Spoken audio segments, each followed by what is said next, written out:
Shalom, Assalamualaikum warahmatullahi wabarakatuh. Om Swastiastu, Namo Buddhaya, salam kebajikan. Saya Ruth Sofiana Centuri akan memaparkan jawaban dari beberapa pertanyaan yang akan saya jawab untuk memenuhi tugas ujian akhir semester mata kuliah Islamologi. Yang pertama adalah kesan dan pesan saya pribadi selama pembelajaran di mata kuliah Islamologi. Selama mengikuti mata kuliah Islamologi di Sekolah Tinggi Filsafat Teologi Jakarta, saya memperoleh pengalaman yang mendalam dan membuka cakrawala pemahaman saya terhadap agama Islam. Sebagai mahasiswi beragama Kristen, mata kuliah ini memberi saya kesempatan untuk menggali lebih dalam tentang ajaran, sejarah, praktik Islam yang pada gilirannya memperkaya wawasan saya mengenai keragaman tradisi agama. Kesan yang saya rasakan adalah adanya jembatan pemahaman antara dua agama yang berbeda, yang tidak hanya mencakup aspek teologis, tetapi juga dimensi sosial dan budaya yang saling mempengaruhi. Proses belajar ini memberikan pesan penting tentang pentingnya dialog antar agama dalam menciptakan keharmonisan dan saling pengertian, serta menggugah kesadaran saya pribadi tentang relevansi nilai-nilai universal yang terdapat dalam kedua agama tersebut, seperti perdamaian, toleransi, dan keadilan. Melalui pemahaman yang lebih luas ini, saya semakin yakin bahwa toleransi dan keterbukaan terhadap perbedaan adalah kunci untuk menciptakan masyarakat yang lebih inklusif dan juga harmonis. Pertanyaan yang kedua, pembahasan paling penting dan relevansinya bagi kehidupan. Menurut saya, salah satu pembahasan yang paling relevan dan mendalam dalam kajian Islamologi saat ini adalah isu gender dalam perspektif Islam. Ia mengungkapkan ketegangan antara interpretasi misoginis, patriarkis, dan upaya interpretasi yang lebih liberatif.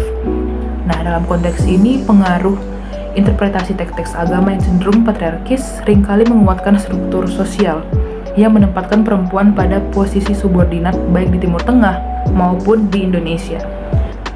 Gerakan-gerakan pembela kesetaraan gender ini seperti yang terlihat pada figur-figur pemikir Islam progresif di Timur Tengah dan di Indonesia, berusaha menggugat interpretasi yang cenderung menindas perempuan dengan menawarkan pandangan baru yang lebih adil dan berkeadilan. Relevansi dari pembahasan ini sangat signifikan dalam kehidupan kontemporer karena menanggapi tantangan sosial yang ada termasuk diskriminasi gender, kekerasan berbasis gender, serta ketidaksetaraan akses dan kesempatan bagi perempuan di berbagai sektor. Isu ini tidak hanya berdampak pada kehidupan sosial dan politik saja, tetapi juga pada pembentukan pemahaman agama yang lebih manusiawi dan seimbang, yang berkontribusi pada terciptanya masyarakat yang lebih adil dan juga setara. Lanjut ke pertanyaan yang ketiga, yaitu mengenai topik gerakan lingkungan di dalam Islam baik level internasional maupun nasional, dengan membuat perbandingan dengan gerakan lingkungan yang diselenggarakan di gereja. Gerakan lingkungan hidup dalam Islam baik di level internasional maupun nasional menunjukkan keseriusan dalam mengintegrasikan nilai-nilai ekologi ke dalam ajaran agama dan praktik sosialnya. Dalam kajian Islamologi, terungkap bahwa gagasan ekologi Islam bukanlah hal yang baru, melainkan sebuah warisan pemikiran yang telah ada sejak masa klasik, yang menekankan pentingnya menjaga keseimbangan alam sebagai amanah dari Tuhan. Gerakan Global Islamic Environmentalism atau GIE mencerminkan artikulasi modern dari ajaran ini yang menggerakkan komunitas muslim di berbagai belahan dunia untuk bertindak atas nama tanggung jawab moral terhadap bumi. Di Indonesia sendiri, gerakan ini telah menemukan bentuknya dalam berbagai aksi kolektif, baik yang diprakarsai oleh organisasi Islam besar maupun kelompok pemuda muslim yang terlibat dalam kampanye keberlanjutan, konservasi, dan pengelolaan sumber daya alam secara bijaksana. Di sisi lain, jika kita melihat gerakan lingkungan di gereja, kita akan menemukan bahwa meskipun ada kesamaan dalam menemukan tanggung jawab terhadap ciptaan Tuhan, pendekatannya seringkali lebih fokus pada aspek spiritual dan doa kolektif untuk alam, serta mendukung program-program pelestarian lingkungan secara sosial. Perbedaannya pada dimensi operasional yang lebih luas dalam gerakan Islam, di mana berbagai aktor dari lembaga sosial dan politik terlibat aktif dalam kebijakan publik dan perubahan struktural. Meskipun kedua gerakan tersebut memiliki tujuan yang serupa, yakni menjaga kelestarian alam, Perbedaan metode dan orientasi dalam pendekatannya memberikan warna yang berbeda dalam setiap komunitas agama. Namun, keduanya menyuarakan pesan yang sama tentang tanggung jawab moral umat manusia terhadap alam semesta, dan menunjukkan bahwa iman yang sejati tidak hanya terwujud dalam ibadah ritual, tetapi juga dalam aksi nyata untuk melindungi dan merawat ciptaan Tuhan, demi kesejahteraan umat manusia dan generasi mendatang.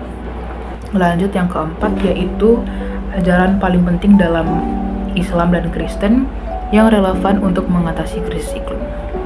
Ajaran paling penting dalam Islam dan Kristen yang relevan untuk mengatasi krisis iklim terletak pada prinsip tanggung jawab manusia terhadap bumi sebagai amanah dari Tuhan, serta ajaran tentang keadilan sosial dan solidaritas terhadap sesama.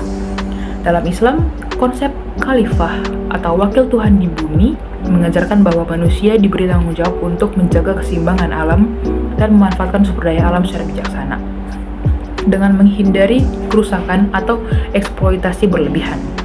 Hal ini sejalan dengan prinsip mizan atau keseimbangan, yang menekankan pentingnya menjaga harmoni antara manusia dan juga alam. Di sisi lain, dalam ajaran Kristen, prinsip tanggung jawab atas ciptaan juga sangat mendalam, yang tercermin dalam ajaran bahwa Tuhan menciptakan dunia dengan tujuan untuk dihormati dan dipelihara oleh umatnya. Perintah untuk mengasihi sesama juga mendorong umat Kristen untuk peduli terhadap dampak kerusakan lingkungan yang mempengaruhi kehidupan orang-orang yang paling rentan, seperti masyarakat miskin yang seringkali menjadi korban pertama dalam krisis iklim. Kedua ajaran ini menggarisbawahi urgensi untuk bertindak dengan rasa saling menghormati dan menjunjung tinggi keadilan, menuntut umat manusia untuk bertanggung jawab atas kelestarian bumi dan jaga kehidupan bersama di tengah tantangan global yang semakin mendalam.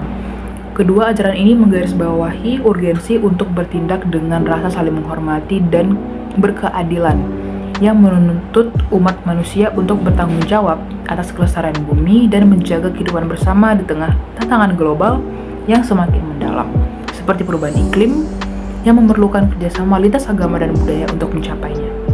Lanjut yang kelima, yaitu gambaran relasi dan kerjasama Islam dan Kristen Protestan untuk mewujudkan keadilan lingkungan hidup di Indonesia. Apakah relasi dan kerjasama itu sejalan dengan prinsip STFT, yaitu Green Campus Blue Seminary atau GCBS? Jika relasi dan kerjasama Islam dan Kristen Protestan belum menuju, apa saran yang dapat disampaikan? Baik. Nah, relasi dan kerjasama antara Islam dan Kristen Protestan untuk mewujudkan keadilan lingkungan hidup di Indonesia memiliki potensi yang sangat besar, meskipun dalam praktiknya seringkali terbentur oleh perbedaan teologis dan budaya. Namun, kedua agama ini memiliki ajaran yang sejalan dalam hal tanggung jawab moral terhadap alam dan keadilan sosial, yang dapat menjadi dasar kuat untuk kolaborasi dalam isu lingkungan. Seperti yang sudah saya sebutkan sebelumnya, Islam dengan ajaran khalifah dan mizan, serta Kristen Protestan dengan prinsip pemeliharaan ciptaan menawarkan paradigma yang serupa, yaitu pentingnya menjaga bumi sebagai amanah dan berjuang untuk kesejahteraan umat manusia secara adil. Di Indonesia, keragaman agama dan budaya menjadi salah satu kekayaan bangsa. Kerjasama lintas agama dalam gerakan lingkungan hidup dapat menjadi jembatan untuk memperkuat solidaritas sosial dan memberikan dampak positif dalam pengelolaan sumber daya alam secara berkelanjutan.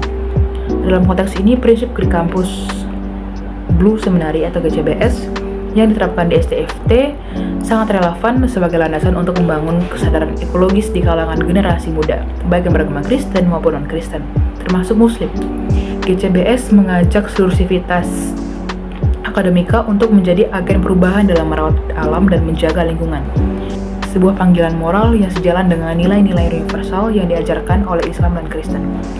Jika saat ini kerjasama tersebut belum maksimal, saran yang saya dapat berikan adalah perlunya penguatan dialog antar agama yang lebih intens dengan mengedepankan nilai-nilai kesetaraan, keadilan, dan keberlanjutan.